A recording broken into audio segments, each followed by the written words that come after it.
And we've got some special guests joining us here on the radio broadcast. As head coach Dirk Hollar and the man of the hour, Tanner Kimbler, joining us. And first up, let's see who we get first. Why not Tanner Kimbler? He's going to join us up here. And Tanner, he scored his 1,000th point here tonight. And he had a big game. Tanner Kimbler finished with 29 points according to our statistics. And Tanner, you had a big game tonight. What was going through your head out there? Were you thinking about the 1,000 points? At first, definitely, with the crowd and everything there.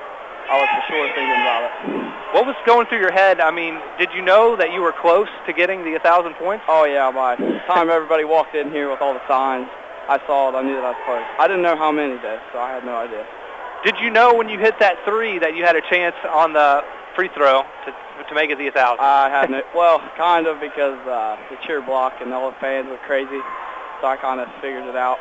Take us through that play. What happened? I was out here, left side of the wing, and I got open for a three shot, and a kid undercut me for an and one. I made a foul shot. What did you guys do to get the win here tonight? Oh man, it was a rough game at first. Went well, but defense wasn't very good. But we played as a team. Second half was much better defense, I thought, personally, and we just came out with a win. How would you describe the way you play out there on the court? I try to be as energetic and get my team into it as possible, more than, everything else. I just try to get everybody into the game and get everything going. I like to call you and Tate the Scioto County Splash Brothers. Do you like Steph Curry, or are you a Cavs fan? I'm more of a Cavs fan, but I still like Steph Curry. He's all right. You got to appreciate Steph Curry, especially if you're a shooter. That's right. Well, thank you so much for joining us, man. I really appreciate it. And you've had an outstanding career, outstanding season, so keep up the good work. I would like to say one more thing. I just want to thank teammates and everybody. It's not just me out there. It's everybody else setting screens for me to get open, and I just want to thank all my supporters, too. Well, thank you so much for joining us, Tanner. And now we'll hear from Green head coach Dirk Hollar after this big win, 67-59 over South Gallia. Coach, you're up next. A big win, and we're going to start off. I've got to ask, obviously, Tanner Kimbler, big performance. What did you see on that play, the 4-point play to make it 1,000? Well, I know we wanted to run some sets for him and get him open, and he has the green light to pull from anywhere pretty much. So I don't think I thought last night he pressed a little bit to score because of this whole situation. And tonight I think he looked more relaxed tonight than he did last night.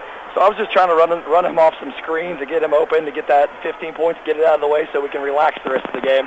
And you could tell in the first half we were a little timid on defense. I think last night wore us out, pressing the whole entire game.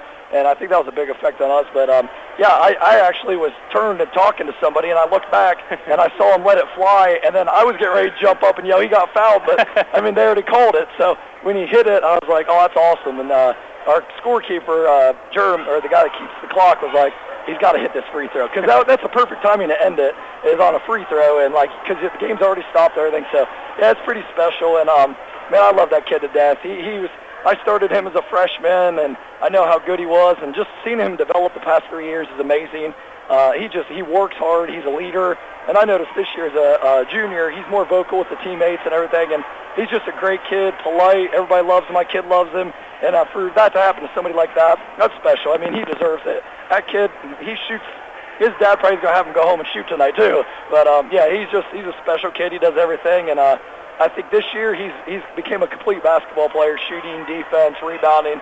I mean, I could see him skying, getting rebounds. I'm like, where'd that come from, man? And he's growing too, and that's one of the big things. He put some height on him, and he's a lot harder to guard now. So yeah, he's a great kid. And when he hit that three and he got fouled, I was like, okay, this is out of the way. Now we got to win this ball game. Yeah, you mentioned winning that game. Take us through that. I mean, you were tied at halftime. What was the key to the big third quarter? Well, I told him coming out, I tell him every halftime, I said the first 2-3 minutes are very important. We got to jump out on him, get a little cushion. And we did that, but then we let him come back, and then we pulled ahead, and then we let him come back, and it's like a back and forth. But I think I pulled the press off, and I think that was a good call. And we talked about it with my staff. I said, I think we need to go back 50 because we're dead. And last night we pressed Sims Valley the whole entire game, and I said, let's go back 50, sit down, and just make them score over us. And that helped. We just stayed in front of them, and they missed some easy shots. And the only thing that killed us is we weren't boxing out after they missed the first two shots. And that's why I said at halftime, I was like, if you guys box out, this game's over. But we wouldn't put a button into anybody, and they kept rebounding, putting them back in, and keep them in the game, and that was the difference. And we're always talking little things, defense and rebounding, and it kept them in the game, but we ended up pulling it out, and like I said, W's a W.